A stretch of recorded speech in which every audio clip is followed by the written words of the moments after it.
Hello everyone, কেমন আছো তোমরা সকলে? আশা করছি তোমরা সকলে খুব ভালো আছো। আর আমিও কিন্তু বেশ ভালো আছি। ধরে কিন্তু ওয়েদারটা কিন্তু বেশ ভালোই দিয়েছে, বেশ ঠান্ডা ঠান্ডা। পরশুদিনকে তো আমাদের এখানে বেশ ভালোই বৃষ্টি হয়েছে, যেটা তোমাদের সঙ্গে আমি অলরেডি শেয়ার করে ফেলেছি। কালকে কিন্তু বেশ মেঘলা ওয়েদারই ছিল, সেই জন্য কিন্তু ওয়েদারটাও বেশ ঠান্ডা ছিল। যাই হোক, আজকে কিন্তু আমি বাসি ঘরটা ঝাড় দিয়ে কোনো রকমে আমি কিন্তু আগে স্নান করে নিয়েছিলাম সকালবেলা, পরে কিন্তু আমি সমস্ত কাজ করেছিলাম। তো চলো আজকে সকালটা আমি কিরকম ভাবে কাটলাম সেটাই আজকে তোমাদের সঙ্গে শেয়ার করি। আজকে কিন্তু আমি স্নান টান করার পরে কিন্তু বাসি বিছানাটা তুলেছিলাম। জানো তো, ওয়েদারটা একটু ঠান্ডা একটু গরম হওয়ার কারণে শরীরটা কিন্তু খুব একটা ভালো নেই, আর কেমন যেন একটু ম্যাচ ম্যাচও করছিল। সেই কারণেই আজকে সকালে ঘুম থেকে উঠে আগে স্নান করে আজকে সকালবেলা উঠেই দেখি কিন্তু সূর্যি মামা বেশ ভালোই তেজ নিয়ে উঠেছে। জানি না পরে কি হবে, কিন্তু সকালবেলা কিন্তু ভালো রোদ্দুর ছিল। এটা হলো আমার আর্টিস্টের কাজ, অবশ্যই জানিও কেমন। জানো তো, ছোটবেলায় আমরা দুজনেই একটা আঁকা কম্পিটিশনে নাম দিয়েছিলাম, মানে আমাদের প্রাইমারি স্কুল থেকেই নিয়ে যাওয়া হয়েছিল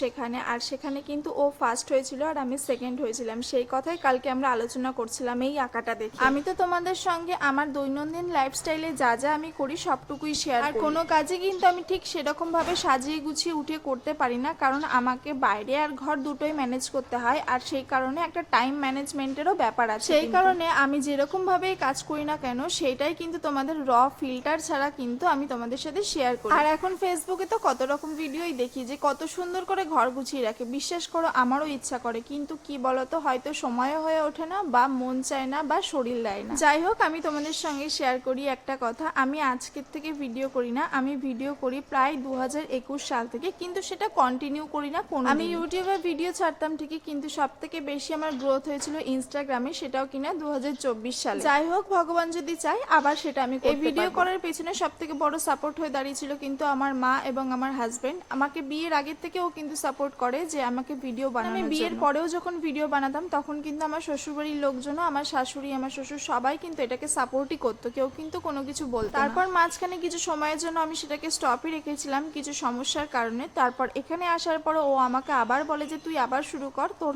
জীবনে কিছু করতে পারো আর না পারো, কিন্তু তোমার পাশে যদি এরকম কিছু সাপোর্টিভ মানুষ থাকে না, তোমার জীবনটা অনেক ইজি হয়ে দাঁড়ায়। তা যাই হোক, তোমাদের সঙ্গে তো অনেক গল্পই শেয়ার করব, আরো গল্প তোমাদের সঙ্গে শেয়ার করব অবশ্যই। ও যাওয়ার আগে বলে গেছিল আজকে কিন্তু শুক্রবার, আর শুক্রবারে যেহেতু আমরা নিরামিষ খাই, তো সোয়াবিন রান্না করার জন্য, তো সেই জন্য আমি একটু দোকানেও গেছিলাম সোয়াবিন আনার জন্য। তো আজকের ভিডিওটা কেমন লাগলো অবশ্যই কিন্তু জানাতে ভুলো না। ততক্ষণের জন্য বাই, সকালে খুব ভালো থেকো।